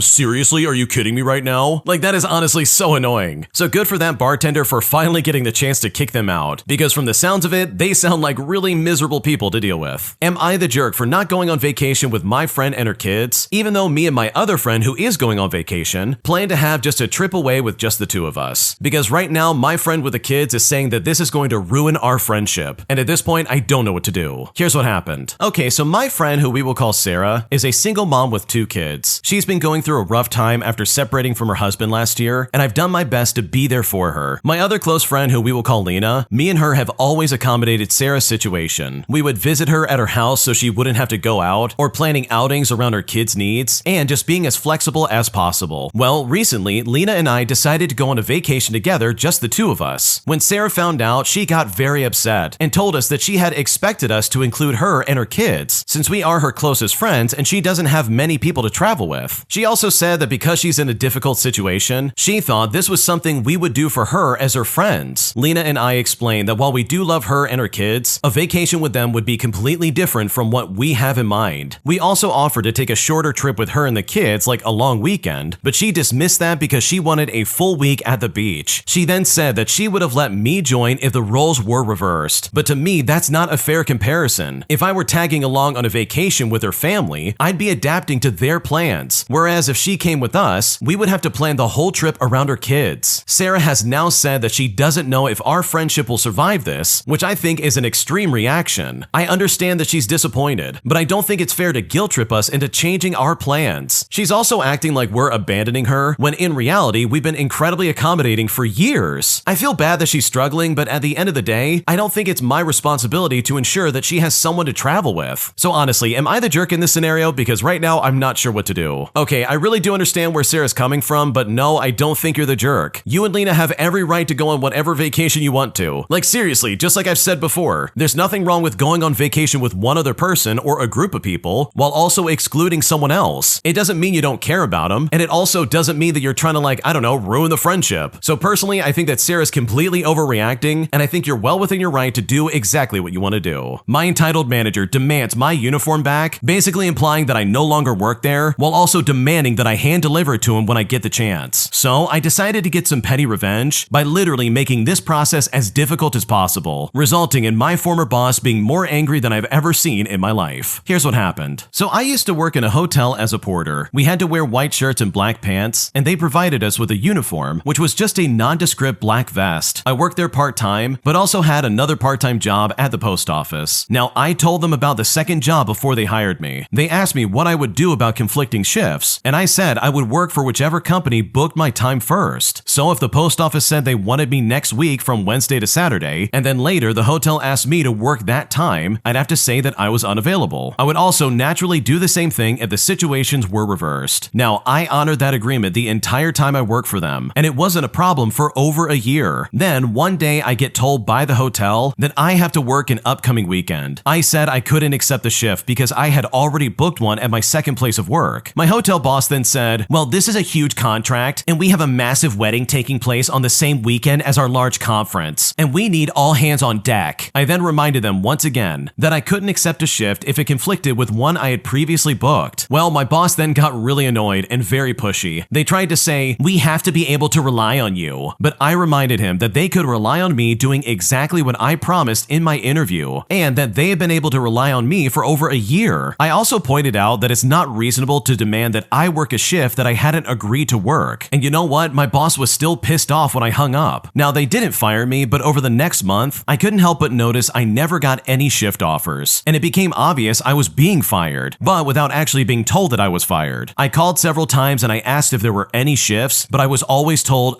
we have nothing for you at this time. And they said this in a really cold and nasty tone. Well, I checked with my friends who worked at the hotel, and they all said that business was normal, and they could see no reason why I wasn't being offered any shift. But you know what? It's honestly no worries. I just picked up more shifts at the post office, and they paid almost twice as much, so that's cool by me. Another couple of weeks go by, and my direct supervisor at the hotel called me to ask for my uniform and vest back. Now, I asked why, saying that I had not been fired, so as far as I know, I still work there. But my boss just sidestepped my question and refused to answer, and refused to admit that I had been fired. He just kept saying, we need that uniform and you have to give it back. I said to him, no problem. He then starts saying, you can drop it off anytime. And I interrupt him by saying, no, I won't be dropping it off. He stopped for a moment, flustered, and then said, but you have to. It's part of your employment contract. I replied by saying, yes, I know. I read the contract, and it merely states that I have to return the uniform when requested. It doesn't say I have to deliver it to you, so I won't be doing that. You can send someone to pick it up at a time that is convenient to me. And also for reference, the hotel was in a different city from my hometown, so it was about a 45-minute drive to my place. Well, my now ex-boss tried to bully me, but it's funny how losing his ability to deny me work had somehow shifted our power balance. He then sputtered and stammered as he tried to figure out some way to goad or coerce me into driving the vest to him, but finally he gave up. He then said to me that he would send someone, but he said to me that he would send it sometime and that I need to be ready for whenever that is. But again, I told him no, that he would have to contact me to prearrange a time that was convenient. I said I checked my calendar and that he could call me back in a couple of days to make arrangements. And sure, I know it's really petty, but hearing the annoyance and anger in his tone as we spoke was very, very enjoyable. At the end of the day, he never did send anyone to pick up the vest, so I ended up using it as part of a Halloween costume. Man, I can't stand managers who act like this, who literally bring you on board and they're like, oh, we understand you have a second job, and then they try to be like, okay, your other job doesn't matter. You need to work for us right now. We need all hands on deck. It's like, nope, I'm sorry, that's not gonna happen. I've got other arrangements and we already agreed upon this when I got hired. And I'm sure there's some like legal reason why he wasn't like, okay, you're fired, and was instead demanding that you hand over the uniform, basically implying that you're fired without actually saying it. So yeah, good riddance to that idiot, because that guy clearly is an awful manager. And I know for a fact that I would hate having to work for someone like that. An entitled old customer screamed in my face one too many times. So I decided to get some petty revenge by hiding his favorite food in a way that he would never find it. Here's what happened. Okay, so when I was a university student, I worked in a little supermarket for over a year. I was 19 years old at the time, and since the United Kingdom minimum wages are age-based, I was making very, very little money. We had a really complicated machine for printing and cashing lottery tickets, and any corrections and refunds had to be signed off by the manager, who, by the way, was never around when we needed him. Cashing one ticket alone took something like 15 steps. I mean, it was wild. So for the first few weeks, I was quite slow at it in order to avoid making any mistakes. Well, on my second day there, an old guy turned up, and in addition to some food, he wanted a few lottery tickets. He didn't seem to appreciate my lack of speed, and he leaned into about 8 inches away from my face, and he screamed at me, yes, which is when I tried to check if the numbers I was about to print off were correct. In retrospect, it really wasn't that big of a deal, but I was young and very small, so his screaming and towering over me was enough to make me feel upset and afraid. He looked very pleased with himself for making this young girl earning a few pounds an hour tremble with fear. I already had a bit of retail experience under my belt from a prior job, but on that day, I cried in the employee bathrooms for the very first time. The job was not great, so I was brought to tears by customers a few more times during my time there. But I was broke and a fast learner, so I was always available for overtime. I ended up working about 55 hours a week, and the guy turned out to be a regular, which meant that he had absolutely known that I was new, and I got to serve him often over the next year or so. I also got the hang of things and did pretty much everything else there, from training others to keeping the refrigerator's temperatures log, ordering stock, logging and clearing waste, as well as reducing items which had reached their sell-by date. Well, one benefit was that I learned a few things about this idiot who had screamed at me, like how he was nasty to everybody who worked there, especially the younger ladies, how he was retired and seemingly not very well off, and how he appeared to keep track of food sell-by dates and would consistently turn up soon after certain meat-based items had been reduced for the final time. Now, there's absolutely nothing wrong with being old or on a budget, but it's always a bad idea to scream at people just because you're having a bad day and they're not allowed to defend themselves, especially the ones who handle your food. The other benefit was that because I was working there full-time, I was the one serving him 99% of the time, which gave me ample opportunities to deliver my petty revenge. And it was going to be a slow burn, just like cooking a frog, as they say. Being a broke university student, I figured that I could both stick it to him and save myself a bit of money, since food price reductions stacked with my employee discount. Now, he never screamed at me again, but for 10 months, I hid all of his nearly expired favorites behind the dairy items, and purchased them for myself once he'd left in a huff after finding them gone. I didn't even care for sausages that much, but I regularly ate something called toad in a hole out of sheer spite, and that vile jerk probably managed to buy reduced sausages maybe 5 times in 10 months. He then got visibly more and more upset over time because other shoppers had seemingly caught on to his strategy. I always nodded sympathetically. Sorry, we have sold out the last ones. Maybe try again later in the week. But you know what? I actually rather like the toad in the hole now, and I now have it as a special revenge treat. So the moral of the story is don't scream at the people who handle your food, because then you might just miss out on something that you really want. Okay, if anybody got 8 inches away from my face and screamed at me in the way that the original poster is describing, then in my opinion, the gloves are off regardless of what that job is. I don't care the circumstances, I don't care what's going on, I don't care what manager's breathing down my neck, that is so inappropriate. So sure, I totally understand where the original poster's coming from, where they were young and they just didn't know what to do, but my god, if that was me nowadays, I would absolutely say something back. Like, this guy's got such an awful attitude, I'm so sorry that you had to deal with that. And you know what, he probably was some sexist weirdo who clearly was only going after and like giving younger ladies a harder time. So honestly, I love the way you handled this. You literally took away one of the few reasons he came into the store and you slowly made his life just a little bit more miserable overall, all because he decided to scream in your face. Because this guy deserves to get put in his place, especially by the way that he talked to everybody in that store. An entitled jerk tried to scam me while I was abroad in Rome, Italy. So I decided to get some petty revenge by throwing his scam product off a bridge in a location that would be really hard for him to retrieve it. Here's what happened. When I was in Rome, we had read about these scams that people do, one of which is trying to give you free stuff, but then guilt trip you into giving something back to them, usually money, in return. At one point, this happened, and my whole group fell for it, despite the fact that I had informed them about this. But you know what? I declined to take a bracelet. Basically, this guy comes up and asks where I'm from, and when you tell him, he makes some stupid connection between there and where he is from, and claims that you two are family. And then he offers to give you something from his family, and then ties these bracelets on your arm, which are really hard to get off. Then he asks if you have anything for his family, holding out his hand expecting something. So in this instance, my son proceeds to hand the man $20. And this is one of those situations where it's like, okay, it is what it is. He was fine with it, and this wasn't the issue. This was just me having seen this scam in process, and now I was aware of how it worked in more detail. Also, we found these same identical bracelets at a small shop like 10 minutes later for maybe 30 cents. Well, this is where the petty part of my story comes into play. The next day, I'm by myself walking by the Coliseum, and one of these guys asked me where I'm from. Knowing that he's going to try and make a connection, I say that I'm from the moon. Well, when I said that, he was really caught off guard, but he continues his pitch anyways. I tell him I'm not interested, but he just stays on me and keeps nagging me. So finally I stop and I'm like, what is it? And he says to me, I want to give you something from my family to yours, bro. That's it. And I say to him, okay, it's for free, right? And he literally confirms by saying, yes, this is for free from my family to yours. And so at this point, I'm feeling really petty because this guy's been bothering me nonstop. So I take the bracelet and I say thank you, and I immediately turn and abruptly start walking. He then dashes to catch up with me and says to me, yo bro, you got anything from my family? I say to him, no man, sorry, and I just continue walking. He then grabs me by the shoulder and looks me dead in the eye and says, give it back. And I'm like, what? But he says it again more sternly, give it back. The sales pitch nice guy voice is no more. So I was like, oh, this bracelet? Which at this point I was holding and not wearing, and at this point he holds out his hand expecting me to hand it over. I just look at him and I say, no, this is mine, you gave it to me. He says, no, it's not free. I then reminded him that he specifically said, oh, it's free from his family. He then tries to cut me off as I'm going to cross the street. He then starts swearing at me. So I take his bracelet and I huck it down a 20-foot drop onto the ground level of an area outside the Coliseum. And sure, he could still go get it, but he would have to walk all the way around the ramp and far away from me. He then starts swearing at me over and over again. He then looks like he's gonna spit on me, and I tell him that's a very bad idea. So finally, he turns and walks away. And I honestly love the fact that I ruined this guy's day even just a little bit. Yeah, I can't stand people who panhandle or like try to scam people out of money like this, because this scam is so annoying. You're literally just on vacation and you're trying to enjoy yourself, but these scammers are trying to get as much money out of you as possible. So truly, I love the way you handled this because this guy absolutely had it coming. My toxic neighbor claims that he can make as much noise as he wants by revving up his obnoxiously loud Mustang all day, every day. And even though we've desperately told them to please quiet down, these neighbors refuse to comply, forcing me to get some revenge on them in a way that they truly will never forget. Here's what happened. So last spring, my old neighbor, who was a saint, sold her house and moved away. And the people that moved in were awful. The guy, who we'll call Pete, owns some sort of new black Mustang that sounds like it has no muffler, and he revs it up and down the subdivision streets in the evening, literally 5 days a week, when a lot of people, myself included, sit on the back porch and watch TV during the summer. It is relentless. This guy also drives up and down the state highway that is on the other side of my house, doing the same thing but even louder, because there he can drive 55 miles an hour. And by the way, you can hear it for miles. On top of that, he has friends over regularly in the backyard, and they sit there on the weekends and some weeknights literally revving up the car. It truly is so loud that you cannot do anything but wait for him to be done. There was a big Facebook conversation in the homeowners association group, and a bunch of neighbors politely asked him not to do this. Well, what was Pete's exact response? He said, I pay a lot of money for this house. I'll do what I want in my own yard, while also saying the streets are public. Well, I didn't like that, so here's what I did next. For a little bit of context, our subdivision has about 150 houses on about 300 acres. So basically, it's very big. Most of the properties in this subdivision are between 1 to 4 acres in size, with me having a 3-acre corner. Due to an agreed upon land split sale 10 years ago between the homeowners association, all neighbors within the vicinity, and the former owners, my next door neighbor's house is on the smallest piece of property in the subdivision, sitting at maybe half an acre. Well, I know that from 15 years years of living here, anytime I have a fire on the side of the yard next to Pete's house, the smoke is guaranteed to travel in the direction of Pete's house. Now, I know this because I couldn't ever have a fire when my old neighbor was outside, as it would literally fill her backyard with smoke if ever the wood had even a hint of moisture in it. So I moved my fire pit about a dozen years ago to the other side of my house and towards the road so that I could be a good neighbor. But you know what? Pete letting me know that he wouldn't quit making noises reminded me that I just loved having my fire pit right in the middle of my backyard. And it was here that my revenge started to take place, as Pete literally regretted ever messing with me or the neighborhood. It took me a single weekend to dig up the pavers and blocks, move them back to my preferred spot, and get myself a fire going in my new fire pit. And so at this point, I just needed to wait until Pete had people over. And you know what? I made sure the inaugural fire was a good one. Pete had friends over, it was a nice day, so that's when I started the fire. I got it just about started, and then I added all the wettest, grossest wood that I could find. Well, about 10 minutes later, Pete and all of his friends were visibly upset by the stench, so all of them went inside. They came back out a little later, so I just added more wet, nasty wood. And just like that, they went in again. I kept that up the entire day, and then I added a bunch of grass clippings to keep it going overnight. The next day comes around and it's still smoldering. And guess what? It still smells awful. I put out a Facebook post on the Homeowners Association website that let people know I'd be continuing to utilize my fire pit as often as possible, so they could bring me their lawn scraps. I had about 20 people respond in a few hours, saying their clippings were all mine. And you know what? I kept that fire going. My dogs are good alarms, and they rush outside anytime anybody is in Pete's backyard. So I would hear the dogs scramble, go outside, and add more clippings. After about 3 weeks of this happening, Pete and his wife came out and very kindly asked me what was going on with the fire pit. She politely informed me that her hair would smell like campfire if she went into her backyard for any amount of time, and they could smell it coming into their house through their ductwork. He said I was making it hard for him to enjoy his backyard with his friends. They then asked me if I could ease back with the fire because I probably didn't know that it was impacting so much of their home life. And this honestly was the moment I was waiting for. I looked at him and his wife, and I said that it was clear that sometimes we didn't recognize how big of an effect something could have on our neighbors until they told us about it. But then I said, as objectively as possible, that I normally live by the same I'll do what I want with my yard thought process as Pete does, and that I have a right to enjoy my yard. At this point, I looked Pete dead in the eyes, and I said to him, and I know you support that because of how the conversation concluded about your car, right, Pete? He looked at me like I had scratched his favorite CD. He absolutely knew what I was doing, and when his wife looked at him, it just finally dawned on her. She said she gets it and that we won't be hearing the Mustang anymore, and all I said was thanks. I then took a gamble and I put the fire out right then and there, and you know what? It was the right call. I haven't talked to them much ever since then, and I'm not too concerned about that because I haven't heard that Mustang ever since then. So all in all, this was a really good case of getting revenge on people who absolutely deserved it. Wow, you've got to have some serious guts to sit there and be like, oh, I'm gonna do whatever I want. This is my Mustang and I'm gonna make as much noise as I want whenever I want. And it's like, dude, are you sure you want to play that game? Because the people in this neighborhood have been here longer than you, and I guarantee you they're gonna get back at you in a way that you're not expecting. And this is the perfect example of that. This guy not only makes a horrible first impression as a neighbor, but he also decides to like poke the bear and be like, oh yeah, what are you gonna do about it? So truly, to the original poster, I love the way you handled this. This really is super inspiring because this goes to show you that you absolutely do not have to put up with anybody's garbage. If you like Am I the Jerk, you're probably going to love Am I the Genius. Check it out, link down below in the description. Also, go to amithejerk.com/submit if you would like to submit your own stories. Am I the jerk for supposedly kicking a pregnant woman out of her seat, even though I was trying to claim my seat on a train that she was taking? Because right now I feel really guilty and I seriously don't know what to do. Here's what happened. Okay, so this happened a few hours ago and I've only just calmed down because I hate conflict. So basically, I was doing a long travel day of about 5 hours and I decided to book my train in advance to ensure that I had a reserved seat. When I get on the train, a woman is in my seat. So I politely inform her that I think that's my seat and I show her my ticket and I ask her to move. She checks her ticket and says, well, I must have sit in the wrong seat, and then puts her head down. I say, well, it's my seat, so could you please let me sit in it? Now at this point, her partner sitting opposite of this lady starts speaking at me in what I perceive to be an aggressive tone. He suggests that I find another seat, which is not possible because it's very busy, but I say to him, look, I booked this seat. There are no other seats available in the carriage. He then raises his voice at me and says to me, well, someone's in our seat and she's pregnant. I then say that I understand and that I have a heart defect, which is true, and said that everyone has their own medical issues and reasons for standing for long periods of time and why that might be difficult. Now, it's this moment moment where I might be the jerk. I ask him to not speak to me in an aggressive tone and that I will make a complaint. Well, once I said that, he then starts swearing at me, and I again ask him to stop. Eventually, the woman gets up and allows me to sit there, and he continues to berate me, saying that he hopes I feel good for myself and that I'm quiet now that I have my seat, when really I just stopped engaging as I felt there was no point. One of the other men who was sat beside him offers that him and his partner sit in the seats opposite me, as this is a table seat, and at this point he sits his partner down and then laughs at me and points in my face. Eventually, when the ticket inspector comes around, they are asked to move to their assigned seats, and she asks if I'm okay as another passenger had made a complaint on my behalf. But even so, was I the jerk in this situation? Should I have just left them alone as she was pregnant? And did I in any way escalate the situation? What should I do? You are not the jerk. You did everything right. Here's the thing, on public transportation, especially when you reserve a seat, that seat is yours until the end of the ride, and not this guy or anybody else has any say in the matter. You literally just want to sit down. You didn't want to stand. You didn't want to have to go sit somewhere else. You wanted to sit there, and you paid to sit there. And just because this lady's pregnant or this guy's getting pissed off is in no way justification for them to take that seat. And also, this guy is such a coward, because if his partner really was this pregnant, then why didn't he stand up and let her sit down? Like, this guy's an idiot. He would rather have you move away instead of, I don't know, finding their own seat and going there. So no, you're definitely not the jerk. You didn't do anything wrong, as these people truly were completely toxic. An entitled Karen comes back to my store after she made such a fuss the last time she was here, after she didn't get exactly what she wanted, because now she's come back with a vengeance, treating me and my coworkers in such a way that honestly is so disrespectful. Here's what happened. Okay, so 3 days ago, I had this entitled Karen demanding that I walk with her to her cart and load her bags into her car for her. I explained to her that we do not provide that service in our store, and she then went off and cussed me out and told me that I would never amount to anything in life and that I would always be an assistant manager and not a real manager. Well, I was working at a different location, and she came in and I refused to serve her. She begged and begged me to serve her, claiming that she didn't do anything to me, but I reminded her how she treated me that day. She went on and on about how she did treat me horrible that day, but she was having a bad day too as her husband was in the hospital, and stated that regardless I should serve her. But again, I told her no. Well, at this point, she crossed her arms and refused to move aside or leave, and demanded that I call the police for her. She told me that she was best friends with the police and they would arrest me for not serving her. At this point, I laughed at her because I know that was not going to happen. She then asked me if I was going to pass up the opportunity to get a total of $100 from her, and I said, you know what? Yes, because I told her that we get customers every single day spending up to $100. She then asked to see my employee card, which I do not have. And by the way, she believed that all retail employees had a special card with all of their info on it, and she just wanted to see mine. Now, when she said this, I just laughed, and I told her that we don't get employee cards. She then demanded my full name and my phone number. She said she was going to make sure I got fired and that I would never get another job ever again. But still, I told her no. She then demanded to see the store manager, but he wasn't there, so she demanded that I get her another worker to serve her. Now, my cashier was outside on her break, and so I told her that we're not going to serve her. Well, after I said that, she actually went outside to bother my cashier, and she was trying to convince her to serve her. But thankfully, my cashier told her no, that's not going to happen. She then told my cashier that she apparently filed a police report against me from the other time that she was in our store, and she then came back in standing by her cart, and I was serving another customer. Now, at this point, she started to cry and was telling the customer that she did nothing wrong and that she was just a poor old innocent lady that I refused to help for no reason. I told her that she wasn't innocent, and I explained how she treated me, and the customer agreed with me and said I had every right to not serve her. At that point, I was starting to realize that she wasn't going to leave, so I called 911, but as soon as she saw me on the phone explaining to the dispatcher what was happening, she finally left. And you know what? I was surprised that she did that, because I thought that she wanted to stick around and talk to her friends, who she seriously claims are the police. Okay, so this is a story that we covered the other day on this channel, and my god, this lady just keeps getting worse and worse. The first time she was in that store, she was acting like a complete nut job, but now it's clear that she's like kicking it up another level, and that is honestly so weird, because just look at the way she's acting. Like, does she have no shame in the way that she's acting towards everybody around her? I will literally never understand why people act like this. So yeah, that Karen's crazy, and I really hope she never comes back. And hopefully the police get involved, because her behavior is truly unhinged. Am I the jerk for avoiding my mom after she told me to suck it up when I broke my fingers at the gym? Here's what happened. Okay, to start things out, I was at the gym where a heavy weight fell onto 3 of my fingers on my left hand. I was in such severe pain that I thought I was going to pass out. While I was sobbing, I called my mom, and it's important to know that I'm at college and I'm far away from from home. I told her that I thought I broke my fingers and that I wanted to go to an urgent care. Now, my mom has never been empathetic for physical injuries or mental health issues. When she heard me, she told me to suck it up and rest. So I figured I would wait for a while. I mean, who knows? She could be right. Now, as a side note, I feel the need to mention that my fingers did not look deformed. So, other than bruising and swelling, I was unsure if they were broken or not. While I was waiting, my roommate came home and saw the state that I was in. She took one look at my hand and assured me that we needed to go to urgent care. Now, I didn't want to betray my mom because she always said to never go to the ER or urgent care due to our terrible insurance. However, I went and researched the cost of an out-of-pocket x-ray at the nearest urgent care, and it was only $200, which I was willing to pay. I told my mom this and she said, well, you better hope your finger's broken or else I'm not going to help you pay for anything. So I was under a weird circumstance where I hoped my fingers were broken for the sake of saying, well, I told you so to my mom. I finally went to the urgent care and I got an x-ray, and they confirmed that both my pointer and middle fingers were broken and that I may need surgery if not healed properly. When I called back my mom later that day and told her the news, she basically laughed at me and told me that I should be glad that they're broken. Well, 3 weeks have gone by and I've not spoken to her since. She has texted me and asked for updates on my fingers, but I feel conflicted on why she's suddenly acting like she cares when she clearly didn't in the first place. She's also not someone you can easily share your feelings with, so I'm not sure how to go about our next conversation. Should I just ignore it or should I try to bring it up with her? Because right now I don't know what to do. Oh wow, your mom is really not a nice person. Seriously, who in their right mind would be like, oh, I really hope your fingers are broken. If not, I'm not gonna pay for any of this. It's like, dude, are you kidding me right now? Wouldn't you want your kid to be in good shape and not have 3 broken fingers on their hand? Like seriously, this lady sucks so much. So no, you're not the jerk for avoiding your mom, because I think if I was in your shoes, I would have done the same thing, because her behavior is unbelievably toxic and you did not deserve that treatment in the slightest. An entitled couple next door to my hotel room refused to keep down the noise despite me asking them politely to please keep it down as I have work in the morning at 5:30. But after they kept me up until 1 o'clock in the morning, I decided to get some revenge by making it so they would never get any sleep anytime soon. Here's what happened. A few years ago, I was staying in a hotel room in suburban Detroit. I was a Navy reservist on my drill weekend. On Saturday night, this couple shows up in the adjoining room with a buddy and their probably 6-year-old kid. I think nothing of it until it's about 10 o'clock p.m. and 2 more people show up. And now, at this point, it's a party. They were being obnoxious, so I knock on the door and I ask them to keep it down and that I have work in the morning. Well, they responded in a way that honestly really pissed me off. They said to me, "We're not even being loud. How can you hear us?" I respond by saying, "Well, bro, I'm in the room next to you. There's a door between our rooms. I can hear you clearly." They then just said, "Yeah, okay," and then closed the door in my face. 45 minutes later, they're just as loud as they had been, so I call the front desk. I then hear the neighbor's phone ring, and once he hangs up, he says, "Oh, if he thinks we're being loud now, just wait till later." They then continue to party and are obviously being loud on purpose in spite of me. Eventually, I got tired enough and I fell asleep at about 1 o'clock in the morning, and I then woke up at 5:30 to get ready for work. Well, this is where my petty revenge comes into play. I plug the alarm clock into the socket near the adjoining door. I put the speaker against the door they can't open. I put the radio between stations. I crank up the volume to max, and I set the alarm for 5 minutes after I leave the room. And honestly, I can picture them panicking and being furious at not being able to stop it. And I truly would have given anything in the world to see their reaction. I love this story so much because trust me, I think we've all been there, where we hate our neighbors and they're making a lot of noise or they're disturbing us in some kind of way. You really did the right thing by saying, "Hey, I'm trying to get some sleep. I've got work in the morning. Can you please keep it down?" But for them to come back at you and basically double down and be like, "Oh, you think we're being loud now? Just wait till later." Like, that's so toxic. Like, dude, just be a reasonable human being, turn down the volume, shut up just a little bit, and then everybody gets to go to work in the morning and be fine. So truly, I love the way you got back at these people because in my opinion, they absolutely deserve it. My entitled, idiotic managers refuse to uphold store policy, leaving me quite literally alone in trying to figure all of this out. Here's what happened. Okay, so I work for a small, local, family-owned pet supply store. The managers there are very young and have a difficult time upholding store policies. So what happens is the store manager or owner will send out messages telling store associates that we are not supposed to allow customers to stack store coupons or discounts. Now, the unwritten store policy is only 1 store discount per transaction. Now, it seems pretty straightforward, right? Well, that is until the customer walks up to the register with a fistful of coupons, and I say, "I'm sorry, I can't apply all of these coupons per our store policy." And then the customer will say something like, "Well, when did that go into effect?" And I say, "It's been a policy since I started working here." I then call for the manager on duty, and I explain to her what's happening. Well, without even saying a word to the customer. The manager on duty says just to give it to him. Now, luckily, I wasn't the actual cashier on this transaction, and I was only called over to help the cashier apply one of the 3 discounts that she had given the customer. I walked the cashier through the last discount, and then the customer leaves. I then explained to her that our store manager would have never allowed that transaction ever. The following morning, I give my store manager a copy of the receipt, and I tell her I tried to stop the transaction, but it was completely overruled. And the store manager acknowledges that my understanding of the store policy and how long it's been in effect is correct. She also states that everything about this transaction was completely wrong. She then proceeds to tell me how supposedly the customer came back after his transaction to find another manager on duty to complain about my attitude. I made 3 separate attempts to have a conversation with the store manager regarding the alleged complaint, but every time I tried to talk to her, she literally walked away from me. And by the time my shift was over, I was beyond pissed. Fast forward to yesterday, and there is now a notice posted on the registers facing the customer explaining only 1 store discount per transaction is allowed, and that customers are being instructed to talk to a manager if there are questions. And I'm just sitting there like, are you kidding me right now? This has happened to me so many times. I just don't know what to do anymore. I've had so many conversations with the store manager and owner about this particular issue that I am befuddled as to why I'm still having these conversations 2.5 years later. What should I do? Okay, I've been in this scenario, and honestly, the best thing that I did was find another job. You know you have a bad manager or a bad owner when instead of following their own store policy, they throw you under the bus by making you look bad. Or they don't even follow the policy themselves and you're the only one doing it. And even worse is if you don't follow the policy, then you're in trouble, but they can run around doing whatever they want whenever they want. And it's like, yeah, you're basically being thrown under the bus no matter what you do. And that is so unfair. It really is not fair at all. So truly, I hope this works out for you because this really does sound like a nightmare, as this is not a scenario that you deserve in the slightest. Today at my job, for the first time ever, I was faced with a problem that I did not know how to solve. And this has now really shaken me up to my core, and I honestly don't know what to do. Here's what happened. So at the grocery store I work at for almost 9 years now, we have an instant scratch ticket machine, and it didn't print someone's ticket, and my brain literally froze for a minute. Have you ever had one of those times where you sort of know what to do, but you're not entirely confident and you're too afraid to do that thing? So you call someone for assurance because you worry you'll make things worse? Because that's what was going through my head. Anyway, I checked to make sure that no money was stuck or tickets were stuck, and from what I could see, they weren't. So I thought to just take the ticket that she wanted, but as I'm not the manager nor the supervisor, I really didn't want to screw something up as I was by myself and I was really panicking. Anyway, so I just gave the woman the tickets after getting an okay from a manager to do so. And again, I had never done this particular thing before, and I didn't want to screw something up. And I explained to her that I just wanted to wait for an okay from my manager, that giving her the ticket was fine, and the woman just kept getting irritated with me. I then told her over and over again, thank you for your patience, and I apologize for the inconvenience. Anyways, I gave her her tickets, and she grabbed them out of my hand and walked out the door, even after I apologized multiple times for the inconvenience. And now I'm anticipating her possibly calling to complain about me, or that I screwed something up even more. And I'm anxious over possibly getting in trouble, or I'm worried my boss will think I'm an idiot or something like that. I know it's probably lame or sad to care so much about a part-time job, but I'm worried I'll come to work tomorrow to a complaint, or people at work thinking that I'm stupid. I really hate how anxious the part-time job I've been at for almost 8 years can still make me feel. But it was so frustrating, and the woman was just standing there while I was trying to figure out what to do, and I felt bad bothering other coworkers who were at home at 7:30 at night. What should I do? Honestly, the second you got that approval from a manager is the second you can no longer feel guilty about this. Because if you really do have a complaint or any kind of like feedback of like, oh, you did this wrong, then I would point to my manager and be like, wait, they said I should do it this way. And then that way you can have your bases covered. Because honestly, in my opinion, there's nothing worse than having a manager who tells you to do it one way and then will willingly throw you under the bus and be like, I never showed you how to do it like that. So the fact that you ask somebody for help, in my opinion, is like the smartest decision to make. Because that way you can be sure for a fact that you're doing it correctly. My boyfriend of 10 years confessed to me that he has been cheating on me with his best friend who's also our roommate. And now after I found out the truth, my boyfriend's asking if he can stay with me as well as his best friend at the same time. And at this point, I'm honestly disgusted and I seriously don't know what to do. Here's what happened. Okay, so my boyfriend, who we will call Nick, has been with me for about 10 years and we are high school sweethearts. And I truly believe that we were building a life together. 2 summers ago, we moved into a small 1-bedroom apartment and his best friend, who we will call Liam, basically became a permanent resident. He crashed on our couch nearly every night, left messes everywhere, and acted like he lived live there, and honestly, I hated it. But Nick kept brushing off my concerns, saying Liam just needed a place to hang out. After a year of this, we decided to move into a slightly bigger place so that Liam could have his own room instead of hogging our living room space. I thought this would fix things, but as soon as we moved in, Nick started spending every night in Liam's room playing video games. At first, I thought it was just guys being guys. They had been close since they were little, and I was just happy that Nick was able to spend more time with his close friends. But then, entire nights would go by where I wouldn't even see my own boyfriend, and sometimes he wouldn't come to bed at all. Other times, he'd go straight from Liam's room to work the next day. I kept telling myself that I was overthinking things, that Nick and Liam had been best friends forever, and I was being irrational or something like that. But deep down, I knew something felt wrong. Then, after months of emotional distance and our relationship slowly crumbling, Nick finally came clean in a way that truly has shattered me beyond anything I could possibly describe. As he told me that he's been sleeping with Liam almost every single night. He said he was cheating on me with his childhood best friend for months. And here's the kicker. He claims he still loves me, but he also loves Liam, and he wants us to continue our relationship with Liam included. I feel betrayed, confused, and honestly disgusted. I can't even process what I'm supposed to do. I feel like this is unforgivable. He's acting like this is just something I should adjust to. Like I should be grateful he's even including me in his new relationship. I feel like a third wheel in my own home, but I also feel like if I walk away, I'm throwing away 10 years of my life, because at this point, I seriously don't know what to do. Okay, this is crazy to me. Your boyfriend's cheating on you with his childhood best friend, while also saying like, oh, we can keep our relationship going while I sleep around with my best friend on the side. It's no big deal. Like this guy is out of his mind if he thinks this is okay. So yeah, I think the fact that you feel this is unforgivable and that you are disgusted and confused and feel completely betrayed is absolutely rational. Like you're the only rational person in this entire house. And I know for a fact if I was in your position, I would never take this sitting down. I would never be okay with my partner cheating on me with their best friend who's also a roommate. And it kind of makes me wonder how long this was going on. Like seriously, this doesn't just happen overnight. This is clearly something that's been boiling in the background for a while now. And I bet when Liam moved in, that's exactly the time they decided to be weirdos and be like, oh yeah, we could keep our relationship going, but also I'll keep my girlfriend around too. Like seriously, this is so messed up, it's not even funny. So no, you didn't do anything wrong, and yes, you absolutely have every right to be disgusted by this, because your boyfriend is cheating on you actively and currently with another guy in your own home, and that is not something that anybody should ever have to deal with. If you like Am I the Jerk, you're probably going to love Am I the Genius. Check it out, link down below in the description. Also, go to amithejerk.com/submit if you would like to submit your own stories. Am I the jerk for wearing my wrist brace at work while my coworker has a broken wrist as well? Because right now another coworker is really giving me problems about this, and at this point I don't know what to do. Here's what happened. Okay, so this was a really weird situation. I'm a 24-year-old female and I work as a cashier at a sub place, and my coworker last week broke her wrist falling on the ice, so she now has a cast on. Now for reference, when I was 14 years old, I was diagnosed with tendinitis in both wrists, and for the most part, it doesn't flare up unless I'm doing a lot with my hands. Well, I've been doing a lot of embroidery recently, and as such, I've caused a flare-up. It's been bothering me for about 2 weeks, and I wear my brace at home, and generally speaking, just kind of sucked up the pain while at work, because with my coworker wearing a cast, I felt weird about wearing my brace. Well, yesterday, it was bad enough that I had to wear it at work. As I'm putting my stuff down and getting ready to start my shift, another one of my coworkers, who we will call Lisa, started to glare at me. She then asked me in her usual snobby tone that she uses with me, "What is that for?" So I told her about my tendinitis and what it was, but then she started getting all huffy as if I was making it up. Mind you, the coworker who has the broken wrist didn't care. She didn't say anything, but for the rest of my shift, Lisa kept giving me dirty looks, which is not out of the norm. I mean, she just doesn't like me. Close to the end of the shift, I had to use the bathroom, and being as it's hard to do so with a wrist brace, I took it off. After coming out and washing my hands, I was putting the brace back on when Lisa made another offhanded comment about how I was so lucky that I could take mine off. Now, I didn't do this to spite anyone. My wrist just hurts, but now I'm getting ready for another shift, and I'm trying to decide if I should just suck it up and go without my brace at work. So seriously, would I be the jerk to wear one? Because honestly, I don't know what to do. First off, no, you are definitely not the jerk. Lisa is a busybody with nothing better to do with her life. Like seriously, that's all this comes down to. She is just some loser who's clearly obsessed with hating you, and she's trying to make this into something that it absolutely is not. Because here's a fun fact, everybody in the office could walk in with a wrist brace and it would still not be any kind of shot at the coworker who broke their arm. Like there really is no equivalency here. The fact that she has a problem with this says more about her than it does about you. And the fact that the coworker who did break her wrist is like, look, it's fine, I have no problem with it. Like, in my opinion, if I was in your shoes, I would be like, fine, they're cool with it, then I'm gonna be cool with it. Because Lisa does not have your best interests in mind, and I guarantee you she's trying to mess with you simply because she doesn't like you. Am I the jerk for how I reacted to my husband's ex-wife's girlfriend buzzing my stepson's hair? Because right now, this entire situation feels incredibly overblown, and at this point, I don't know what to do. Here's what happened. Okay, to explain the relationships here, I married my husband, who we will call Alex, about a year ago, and we've been together for 4 years. He was previously married, and after they had agreed to divorce, she told him that she was pregnant. And for the sake of the story, we'll call this ex-wife Kate. Kate had been cheating on Alex with someone we will call Jessica, who's a 32-year-old female, for about a year. I had known Alex for years through mutual friends, and I met his son when he was about 6 months old. So now, back to the present day. Kate and Jessica are together still, but very hot and cold. I went to pick up my stepson from school. Jessica had dropped him off, and he seemed really quiet and sad. I asked him what was wrong, and he said he was sad because he had no hair. For reference, he has beautiful curly hair, and he told us that he wanted to grow it out into a mullet. At that time, my husband cleared it with his mom that they were both okay with that, and she agreed to have me trim it as needed, like around his ears. Well, he took off his hat and it was buzzed down to his scalp. I was shocked, but I also just said, well, I think you look very handsome, but I thought you wanted to grow it out. Why did you cut it? Well, apparently Jessica was going to trim it and forgot to put the guard on. And when she realized that, it was too late, and she had to buzz it. When we got home, I called Kate. She didn't know how bad the haircut was and was tied up at a work event. She suggested I make sure I get the whole story on what happened. So with her permission, I went right to Jessica after I called my husband, who was driving home from a couple of hours away, and explained what was going on. So I called Jessica, asked to verify what he had said, and tell her how upset he was. She said that is exactly what happened, but didn't see why it was such a big deal. She kept saying that I'm overreacting and that it's just hair. So I tried to explain that as a kid, there is so much that he just doesn't get a say in. So it was a big deal to him. I then told her that she should never go near his head with clippers ever again. Well, she came back with, well, you're not his mom. And when I reminded her that she wasn't either, she said to me, well, I'm a lot closer than you are. I've been there since day one. To which I said, yeah, because you were an affair partner. Don't cut his hair ever again. And then I hung up the phone. I then called my husband back to explain everything, and I calmed down. And he had been on the phone with Kate discussing things as well. I also texted Kate to give an overview and say I was sorry if I overreacted. It's now the next day, and Jessica is trying to tell Kate that I shouldn't be allowed to cut his hair if she can't, and that I need to get my parenting privileges taken away. And I honestly just think that's crazy. And just to clarify my role as a step-parent, Kate and my husband meet twice a year alone to discuss parenting things. And at the last one, Kate said she is comfortable with seeing me as a parent and is ready to include me in the meetings going forward. So am I the jerk for getting upset with Jessica for not only buzzing his hair, but for how she reacted trying to minimize it? Because right now, I don't know what to do. Okay, honestly, in my opinion, I don't think you're the jerk at all. I think you tried to have a rational conversation, but then Jessica was the one who decided to try and insult you, and that, in my opinion, is not okay. Because in my opinion, at that point, the gloves are off. You want to start going there, then let's go there. Because this could have been a mature conversation. This could have been worked out really easily, everybody could have walked away happy, but instead, Jessica decided to get toxic and then tries to be like, oh, you need to take away her parenting rights. And it's like, oh, okay, you're that pissed off that she got one over on you. So no, you didn't do anything wrong, but this really is a messy situation. And hopefully this all works out for the stepson, because this entire argument, in my opinion, is incredibly silly. Am I the jerk for taking my dad home after missing a train instead of waiting for the next one to go on a family outing? Because right now I'm incredibly frustrated and I don't know what to do. Here's what happened. Okay, so my dad, my sister, and I were supposed to take a train downtown for a car show. I was the one who arranged and paid for everything, since I thought it would be good family time. I told him to be ready by 12:15 p.m. so that we would have enough time to drive to the station and park before the train arrives at about 1 o'clock p.m. The drive is about 25 minutes, so my thinking was that I would have about 49 minutes to drive to the station and figure out parking and get to our terminal. I had also never been to this station, so I just wanted to have extra time in case things go wrong. He said that he would come out to the car at 12:15 p.m. So my sister and I got to his house at 12:10 and we just waited. He then didn't come out of his house until 12:31 p.m. I told him that we would be late, but he said that we were fine since it was only a 25-minute drive. We arrived at the station at 12:55 p.m. and here's where the first problem came up. We could only find reserved parking spots. So we had to park in a reserved spot so that I could get out of the car and go find somebody to ask where the regular lot was. Well, it turns out nobody is in the customer support area as it is a holiday. And at this point, it's 1 o'clock. Then my dad saw a security officer in the lot and told me to go ask him where the regular lot was, to which he told me that it was at the other side of the road. So I park up in the regular lot and run back to the boarding area where my dad and sister were waiting, but the doors of the train literally closed as it was about 20 meters from the train. Well, my dad and sister didn't board as they saw that I couldn't make it. I was upset but willing to let it go as there was another train coming in an hour, and then everything got heated. My dad got mad at me for missing the train because I should have known where to park instead of wasting time in the reserve lot looking for the regular lot. And at this point, I was super mad. I told him that the reason I wanted to come early was because I didn't know the station and where everything was. And since he was late, we didn't have enough time. He said I should have researched the parking lot before coming, and we then got into an argument which eventually got very bad. At this point, I didn't even want to go to the car show as I was so pissed at him for blaming me. I told him that I would wait in the car and that he and my sister could go to the show and that I'll pick them up when they come back. He then called me selfish as he and my sister got ready for this family outing just for me, and that he wanted me to come on the next train as we already made the drive over to the station. I told him no because I was in tears from the argument and I wasn't in the mood to spend an entire day with him after he said terrible things to me for something that he did. Eventually, he got in the truck and we headed home. He told me to never speak to him again as I was selfish and I wasted his time, and he will hold the grudge for at least a month. So seriously, am I the jerk for taking him home instead of going on the next train after he was late and tried to blame it on me? Because seriously, at this point, I don't know what to do. No, you're definitely not the jerk because this really would have pissed me off. Maybe I'm alone on this one, but I do not like being blamed for something that is not my fault. That seriously sets my hair on fire and I really don't like it, especially when it's coming from the person who actually is the problem. If your dad had simply come outside when he said he was going to, you guys would have had just enough time to make it on the train. You would have had time to park, get to the station, and be ready to go. So for him to be like, oh wow, this is your fault for not researching it better, it's like, no dude, this is your fault for not being outside on time. So no, you are definitely not the jerk, and the fact that he's trying to pin this on you, in my opinion, is unacceptable. I'm currently seriously considering ending my engagement and my relationship with my fiance after he yelled at me in a way that I've not seen since my last awful relationship, because right now I feel very scared and I don't know what to do. Here's what happened. Okay, so I went out with my fiance on Valentine's Day, and my gift was going to this thing called Martini Wars, and I think this was something on Eventbrite that he found last minute. It was a battle between bartenders and, as you can imagine, a lot of drinking. Well, things were going fine until the ride home. In the Uber, his tongue was hanging out of his mouth, his eyes were rolled back, his head bobbing back and forth, and I was afraid he was going to vomit in the car. So I kept the windows down and I tried to comfort him. We made it home fine, but then he became very obstinate. He refused to listen, he was still borderline sick, so I kept telling him to move to the toilet. Well, he wouldn't budge from the spot in the bathroom he was sitting at, and he vomited all over the floor. I then became upset at how unnecessarily defiant he was being. But then, at some point, he became angry and showed me a side that I've never seen from him in the 5 years I've known him. He began screaming at me and didn't back down. For reference, I was in an awful relationship beforehand, and it triggered the worst memory of that relationship. I begged and pleaded with him to stop yelling, but he just wouldn't do it. At some point, he left the room, and I took the opportunity to get a hotel that night. Well, fast forward, and I woke up in the hotel to a text message of his saying that he didn't remember anything, but he was very sorry. But I stayed away from him all this weekend. But since he's returned home, he's done nothing to make amends for his transgressions. I then told him the engagement was off, and he accepted it. He avoids me around the house, and he doesn't try to connect with me at all. I guess the worst part about this is that Wednesday nights are supposed to be date nights. Yesterday, he told me he was going out with his boy and asked if I wanted to go, and I feel like he doesn't even care how much he hurt me, and he doesn't even want to fight for the relationship. I know I'm coming to this one-sided, but I'm wondering if there's any salvaging of this relationship. If you were in his shoes, what steps would you take to show that you were serious about the fact that you hurt your fiance? Because right now, I really don't know what to do. Oh man, this really is sketchy because I don't blame you for not wanting to be around your fiance. And I think it's so ironic that he's like, oh, I don't remember anything, but I'm really sorry as well. But it's like, wait a second, you clearly remember something if you're apologizing. Like, what's going on right now? Just own up to it and try to make amends. Saying you're sorry in some kind of loose apology is not gonna cut it. So truly, I'm so sorry that this happened to you because you do not deserve this. Your fiance is completely out of line for treating you this way, and I think you have every right to be reconsidering this relationship as a whole. Am I the jerk for not refunding the bachelorette party group after $3 per person came back from a massage that got canceled? Because right now my friends are being super weird and I don't know what to do. Here's what happened. Okay, so I took on the daunting task of organizing a bachelorette bachelorette party for my best friend. Knowing she preferred a classy celebration over the typical bar scene, I meticulously planned a sophisticated yacht dinner cruise. I made sure to invite everyone the bride had asked for. I coordinated the yacht director to arrange meals, a private suite, drinks, a message for the bride, and hotel accommodations. I shared all the details and costs with the group, and everyone agreed and promptly sent me their portions. However, just a week later, a friend of the bride whom I had never met before messaged me. She couldn't attend because she got a new puppy and wanted a refund. And it's like, seriously, a new puppy? I couldn't think of a crappier reason not to show up for one of your closest friends. By that time, all payments were finalized, and refunding her would either mean covering her share myself or asking the group to contribute more money. After explaining that to her, she shot back sarcastically, suggesting, well, how about you just keep the money and make sure the bride has a good time? We eventually agreed to use her meal credit towards an extra bottle of alcohol for the group. As the event approached, I added personal touches like disposable cameras and decorations, and effectively spending additional money from my own pocket without asking the group for additional payments. The bride invited a few of us to stay with her in the hotel room we had collectively paid for. Initially, 4 of us planned to stay, but 2 friends backed out last minute to sleep at home with their boyfriends instead, leaving just the bride and me. Some group members later insinuated that they had paid for a hotel room for just the bride and me, which wasn't the original plan. On the day of the event, we enjoyed the yacht cruise and it was nice. The following morning, we had a massage scheduled, but the bride was incredibly sick and really just wanted to sleep. I canceled with the therapist who kindly waived the cancellation fee, and as a courtesy, I sent her a portion of the cost of the service. The remaining amount from the massage offset the extra expenses that I had previously covered out of my own pocket. I broke almost exactly even, with maybe a $3 refund for each after doing the math. But I didn't even bother with it, as I figured $3 was nothing. Well, about a week later, another one of the bride's friends questioned me why she hadn't received a refund for the canceled massage. I explained the situation, detailing the cancellation fee and the additional costs that I had personally covered, which all balanced out. She then accused me of using group funds for my own benefit and questioned the overall expenses, despite having previously agreed to them. I then clarified that the hotel room was intended for multiple people, but others had chosen not to stay. I then sarcastically offered to refund her $3 from the extra that I had acquired, but she refused. Planning group events is already frustrating enough without having to defend myself over every single dollar. I never asked anyone for extra money, and every detail of the original cost was spelled out for everyone. I broke almost exactly even after the massage was canceled, considering the extra out-of-pocket expenses I paid for. So am I the jerk for not providing full $3 refunds and using the remaining funds to cover my expenses? Because right now, I'm honestly not sure what to do. No, you're not the jerk at all. These people suck. Seriously, it seems like they're trying to nickel and dime you, while also finding every opportunity to show how ungrateful they are about this entire situation. Like seriously, this would be so frustrating if I was in your shoes. Here you are going out of your way to schedule all this crap for these people, and they're literally being so unappreciative of all the things you've done for them. So no, you are definitely not the jerk. Your friends are being weird, and I don't blame you for being frustrated with their actions. Am I the jerk for telling my friend to go to a food bank, as she's going through one of the hardest times financially she's ever gone through in her life? Because right now she's very pissed off at me for suggesting that, and I honestly don't know what to do. Here's what happened. Okay, so I have a friend who we will call Sally for the sake of the story, who has been going through some tough times. Sally split from her boyfriend last year when she caught him cheating. They had been together for over 2 decades, and he was very wealthy. Sally was a homemaker while they were together, and when they split, she was left with literally nothing. Ever since the split, she has been relying on the kindness of friends to get by. She has mostly been staying with one friend in particular, but lots of friends have been pitching in to help her meet her needs. Currently, she is attempting to support herself by trying to find work as a freelance artist, which she refers to as hustling, but most of the money that she makes immediately goes back into art supplies. I live in a different state from her currently, and I'm barely scraping by myself with a child to care for, so I have not been able to help her financially. Instead, I just try to be a sympathetic ear for her to vent to, and I've let her know that I don't mind her venting to me. It is also important to know that when she was with her ex, they would often help their friends make ends meet financially, and she has helped me and my family more than once. Yesterday, we were talking on the phone, and she mentioned that she couldn't afford any food. She said that for the past few days, she's been barely eating anything, and she doesn't want to ask the friend she is staying with for food because she feels that friend is already doing too much. I then mentioned that she should try looking into some kind of local food banks in her area, and she became extremely offended. She said to me, "You know, you would think with all the people I've helped over the years that I wouldn't have to turn to that. It is embarrassing." I then told her that I wish I could help her myself, but I've only got $100 until the next pay payday, and I have to put my child first. I offered to help her by doing some Googling for her just for her options, but she insisted that taking food from a charity was embarrassing and unacceptable. But I reminded her that everyone goes through difficult times, and it's not embarrassing to ask for help. I then asked her if she had looked down on her friends who had needed help over the years, and she said that she didn't, but that she just wasn't used to being the person in need. She then ended the call saying she needed to get back to work, and I really got the feeling that I offended her. So seriously, am I the jerk? Because right now I'm not sure what to do. Okay, honestly, I don't think you're the jerk at all. If Sally really is having a hard time and things are not working out for her, then going to a food bank is absolutely okay. It's the people that go there knowing that they don't need help, but take food anyways that truly are the problem. And we've covered a few people who do that, and those people are the scum of the earth. But Sally in this story doesn't sound like that kind of person. She seems like someone who's clearly just having a rough time and she could use the help. So no, you're not the jerk for suggesting that, because that is a legitimate way for her to get help. And if she really is offended by that, then that is something that she is gonna have to figure out. My toxic, creepy brother has flirted with my future husband in ways that are completely unacceptable. And now, after dealing with his awful treatment towards me and my life, I've decided that I'm going to ban him from my wedding, causing my family to lose their minds on me as they say that I'm being overdramatic. Here's what happened. Okay, so I come from a big blended family and recently bought an engagement ring with my long-term partner. Now, we're not even officially engaged. I'm just a planner and I have started getting things ready. We have been together for multiple years and have maintained a pretty close relationship with most of my family. Although there is family drama all around, my older brother, who we will call Trevor, has been a problem for a while. I told my mom this weekend that Trevor is not on the guest list, and she has been all over the map. Most recently, she told me that I cannot get married without him there. Now, for a bit of context, Trevor lives in his parents' basement and can be a bit misogynistic. He basically says horrible things about women, and my mom blames it on him being autistic. Now, I am a huge trigger for him. I have a master's degree and he's still working on his bachelor's. I also have no problem with this fact, but he believes that I succeed academically and professionally just to make him look bad. We're in similar fields, but my actual degree is different from his. He wouldn't even go to my graduation or my graduation party because he was very bitter about all of that. A month before graduation, he said that I only succeeded because it all comes easy to me and that I throw it in his face that he struggles academically. Now, I don't feel like I've ever done this, but he has been very upset by my academic success regardless. My relationship is also a very sore subject. Right as I started dating my current partner, my brother's engagement fell apart. It was messy and they were both intense at the time. He's had a couple of serious partners since then, but I feel his toxic behavior is a part of the reason he hasn't found a healthy relationship. He's also been inappropriate with my partner, sat on top of him, sent Snapchats saying my partner is his boyfriend, and generally made my very kind and supportive partner feel uncomfortable. My partner has said if it was up to him, he wouldn't invite Trevor, but he wants it to be up to me. Now, I haven't really spoken to or interacted with Trevor in about a year. He damaged about $3,000 worth of another person's property and wouldn't accept his role in the situation and said that our parents would just pay for it. And I find that kind of behavior appalling. He wouldn't take accountability. He had our parents solve his problems, and it just seemed immature. All of that, coupled with this treatment of me in the past, led to me minimizing contact. My mom has tried to get me to talk to him, but I feel Trevor is at fault for the cracks in our relationship, meaning that he can be the one to try and mend the situation. I feel if I invite him to my wedding, he will get drunk and be messy and embarrass me. He'll insult me and flirt with my partner and end up upsetting one or both of us in some kind of way, and I'm sure that he will cause a scene. At the end of the day, it is my wedding and I say no, but my mom thinks that I'm being immature and inflexible. So would I be the jerk if I banned my brother from coming to my wedding? Because right now I don't know what to do. No, you would not be the jerk. This is so obnoxious. First of all, this guy is not misogynistic because he's autistic. Like, there's no correlation there. That guy's just a terrible person. And the fact that your mom is trying to defend that in any kind of way, let alone blame that on autism, is so weird to me. But also, this guy sounds like a mess. Seriously, he's trying to be like, wow, anytime you succeed, it makes me look bad. And it's like, no, stupid, I'm just living my own life. You're the one that has nothing going for you, and you're somehow, I don't know,